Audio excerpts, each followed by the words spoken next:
Okay, in this last lecture, we're going to talk about Dielectric Slab Waveguide, which is the last of the waveguide classes that we're going to discuss in this course. A dielectric slab waveguide is a relatively simple structure compared with fiber optics, but it has many of the same propagation properties. I will briefly mention fiber optics throughout this lecture. Dielectric slabs are useful. They're good models for certain types of guiding structures that can be used in integrated photonic circuits. But probably most importantly, they give us insights into how optical fiber behaves. Your textbook discusses optical fiber in a little bit of detail, really not a lot of detail. The mode solutions for optical fiber are fairly difficult, and we can get the key insights from the material we're going to cover in this lecture. The first objective for this lecture is to be able to understand how the mode solutions are constructed on dielectric slabs. The methods that we use are similar to what we used for parallel plate waveguides in lecture 8, but not exactly the same because the material parameters and therefore the boundary conditions are different. And secondly, when we go through the modal solution, we're going to get to a type of equation that we can't solve. So we're going to get to an equation that we don't know how to come up with a closed form solution called a Transcendental Equation. And you should be able to understand where these equations come from, what physics are captured in those equations, and you should be able to apply the final equations to solve propagation problems, so to be able to solve for the propagation constant on dielectric slabs. So dielectric slab is a structure that's infinite in the y and z directions, but it's made up of layers of dielectrics in the x direction. So the x direction, the x direction in this case is going to go this way, and we'll call z this direction, which means that y is going to be out of the plane of the screen based on the right-hand rule. There's no variability in the structure in y, so we're going to assume that there's therefore no variability in the solution in y, and we're going to assume propagation is going to go in the plus z direction. So we're going to use e to the minus j beta z z to represent the propagation in the plus z direction.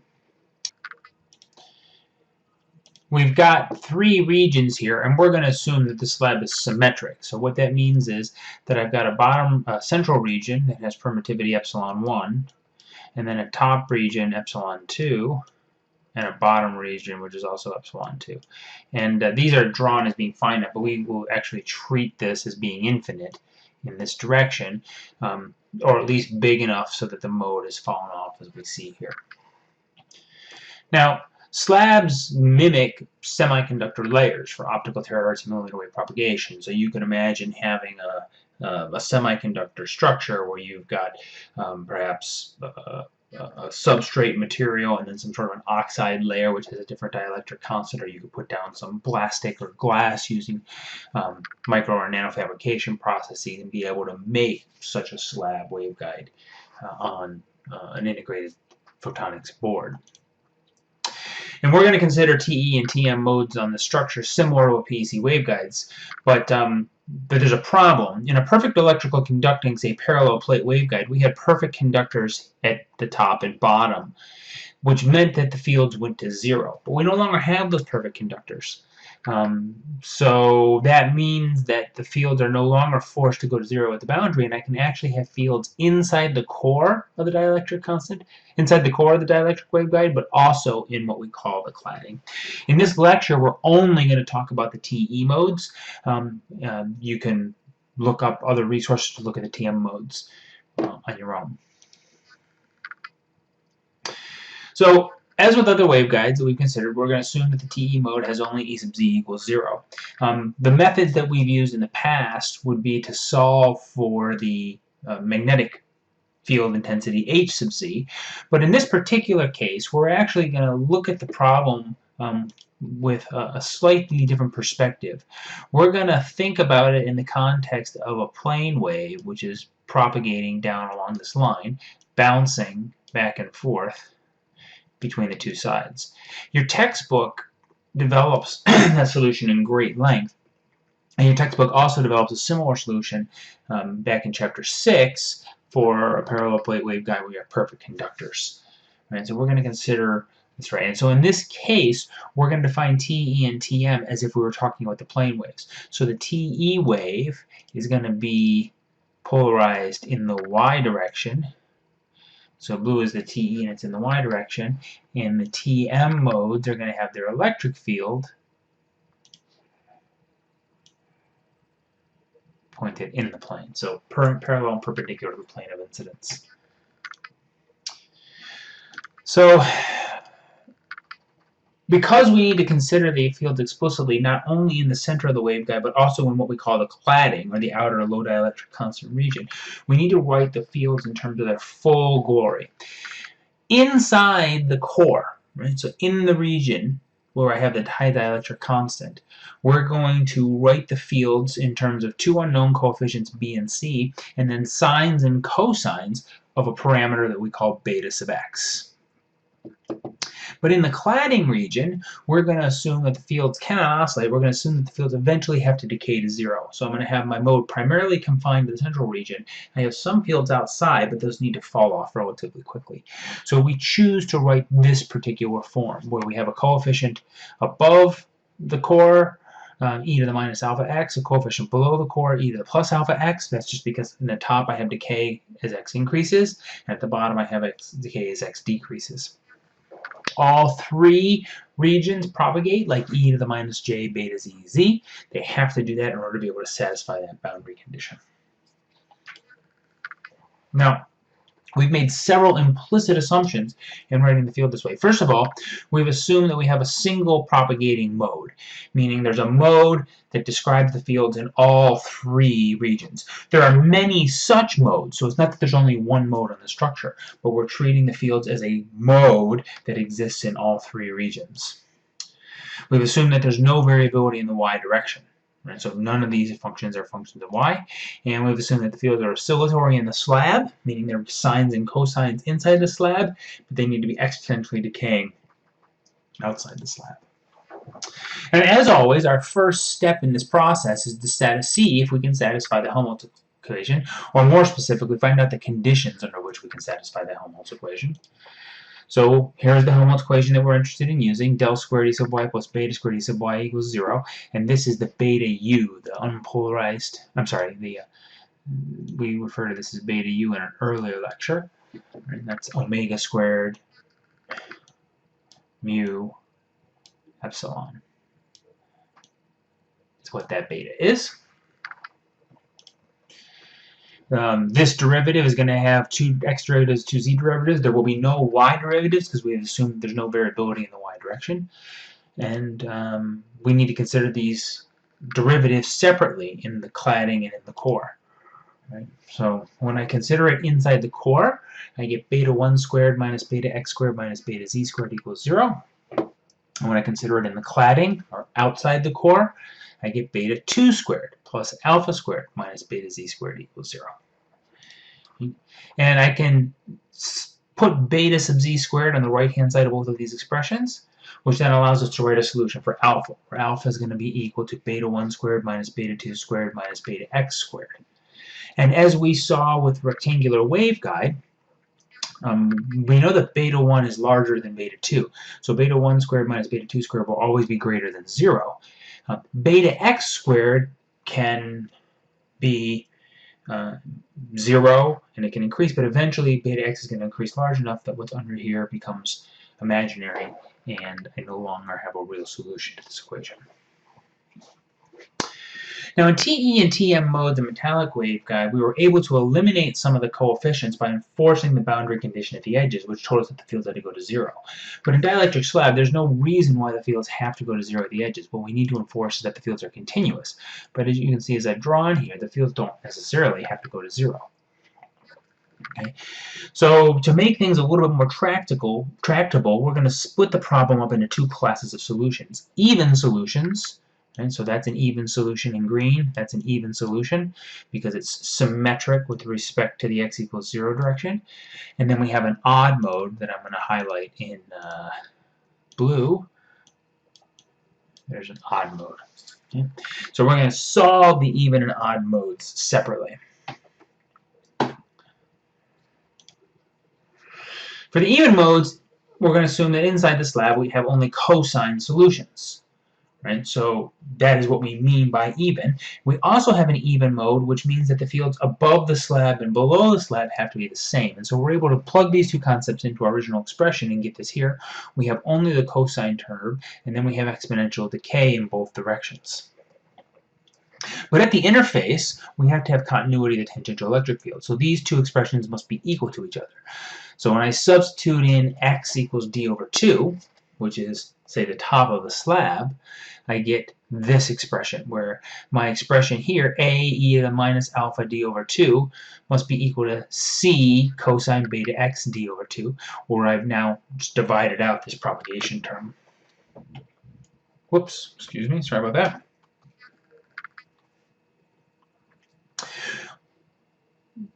I can go from this expression for the electric field to write down an expression for the magnetic field. Right? So I have to take a z derivative to get the x component, and that just brings down a minus j beta. And then I have to take the x derivative to get the z component of the magnetic field. And when I do this, my magnetic field takes this form. Right? So I've got, when I took the z derivative, that brought down a minus j beta. When I take the x derivative, it either brings down an alpha, or it turns the cosine into a sine. Right? So both of those are equally valid. We need this expression to also be continuous at y equals plus or minus d. Okay, so carrying this one step further now, we can write our expression for the magnetic field as I've done here. And what we're going to need to do is at x equals d over 2, we're going to need these two expressions to be equal. Because when I get to d over 2, the two solutions on either side of that interface have got to be continuous. And so substituting in d over 2, I'm going to have an x equals d over 2 that comes into this exponential here, and I'm going to have an x equals d over 2 that comes into that cosine wave.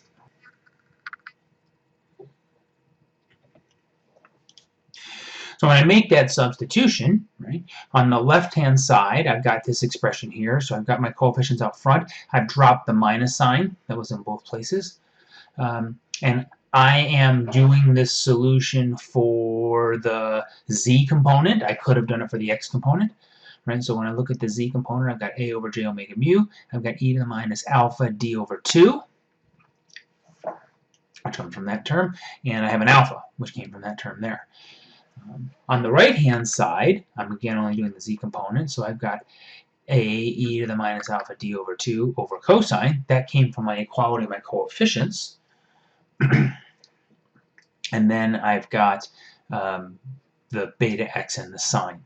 Now, both sides of this expression have my e to the minus j beta zz, so I can get rid of them. I can get rid of those there. Both sides of the expression have this e to the minus alpha d over 2. I can get rid of them. Both sides of the expression have an a. Oops, I didn't want to cross out that alpha. Right, so I can get rid of this exponential. I can get rid of this exponential. I can get rid of the a. Right? And I can get rid of the j omega mu.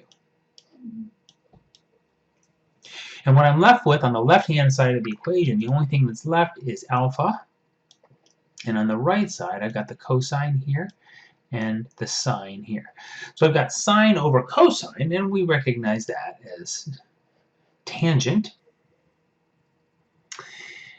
And you'll also notice that I have multiplied the expression on both sides by this factor of d. The reason why I do that is because now I can write the entire expression in terms of beta x times d, which is a parameter that only has, which is a dimensionless parameter. But I could get rid of this d in all these terms, or I could keep it depending on what I'm trying to highlight. Now we can substitute back in our expression for alpha, because we solved for alpha a couple of slides ago. We solved for alpha here. And we said alpha was equal to this relationship. So when I come back to this expression, I substitute in for alpha, and I've got this expression here. We know beta 1, we know beta 2, we know d. Right? What we don't know is beta x, and that's what we're trying to solve for. The problem is beta x shows up in a very complicated way in this expression, and we don't know how to solve it. This type of equation is called a transcendental equation. We don't have a closed form solution. solution for it, and so we need to resort to either a numerical or a graphical solution. Right? So I'm going to show you the graphical solution. In the graphical solution, we plot both sides of this equation and we look for points of intersection. So we have been developing this for the even modes. In the even modes, I ended up with a tangent term. I could go through exactly the same steps for the odd modes, and I'd get a cotangent term. Because in the odd modes, this would have been sine instead of cosine. So when I take the derivatives, I get a cosine instead of a sine. And I can plot these functions. So what I'm plotting here in red is the right-hand side of all these expressions for the even modes. So let's get that red pen. So I'm plotting the right-hand side down here in red. Down here in red. I'm plotting the right-hand side for the odd modes in blue. Right. And I'm plotting the other side of the expression. Right. I'm plotting the value of this function for different values of beta x as the green curve and the pink curve. The green curve corresponds to d equals twice the wavelength. So this is d equals 2 lambda. What that means is that my dielectric slab's width, d, is 2 wavelengths. That's 2 times the wavelength of light inside that medium. And in pink, I've got d equals lambda. Okay. So these are the 2 expressions. And we see something really interesting. Using the graphical method, I look for points where these 2 functions intersect. And at those locations where those 2 functions intersect, those are allowed modes of the structure. Okay, now, you can see what's happened as this separation decreases. The green curve shifted down to the pink curve, and I could decrease it more, and this pink curve will collapse towards 0. So as this curve gets smaller and smaller and smaller, it intersects with fewer and fewer modes. So you can see this green curve is intersecting with 4 modes. So that means I have 4 propagating modes. This pink curve only intersects with 2. So by shrinking my waveguide, I reduce the number of modes that are above cutoff. And this is exactly what we saw in metallic waveguide. So what do these slab modes look like? Well, we've already seen this picture. Remember, our modes have this sort of behavior. They have cosinusoidal dependence inside the slab and exponential dependence outside the slab. Right? So this is an even mode. It's got 1/2 cycle of a cosine wave, actually less than 1/2 cycle, and then it decays exponentially. This is the first odd mode. It's got most of a cycle of a sine wave, and then it decays exponentially on either side. And then this is my second even mode, and you can see that I've got 3/2 of a cycle, or about 3/2 of a cycle. Okay? Now, in parallel plate waveguide, the TE3 mode had exactly 3/2 cycles inside the waveguide. But for the dielectric slab, I have most of 3/2 cycles, but some of the signal sticks around outside. Now, this is for slab, and we can think of slab as a plane wave bouncing back and forth, and that's how your textbook develops it in section 7.3. Your textbook looks at the propagation of a plane wave bouncing back and forth. It's exactly how your textbook developed a parallel plate waveguide in section 6.3, and you had that for one of your tutorial problems. Right? In optical fiber, I have a circular cross-section, and I actually have modes that are kind of bouncing around as they go. And they're doing the same thing. They're doing this total internal reflection process, but in optical fiber, they're going to be interacting with the circular structure. Now, back in the parallel plate section in tutorial 8A, I think, maybe 8B, we asked you to show what would happen if I had 2 plane waves propagating at oblique angles, and show that I can make the nodes line up on the perfect conductors. Here what we have is we have plane waves propagating at oblique angles, and those plane waves, though, are experiencing total internal reflection between the interfaces, because I'm going from N1 to N2, where N1 is greater than N2.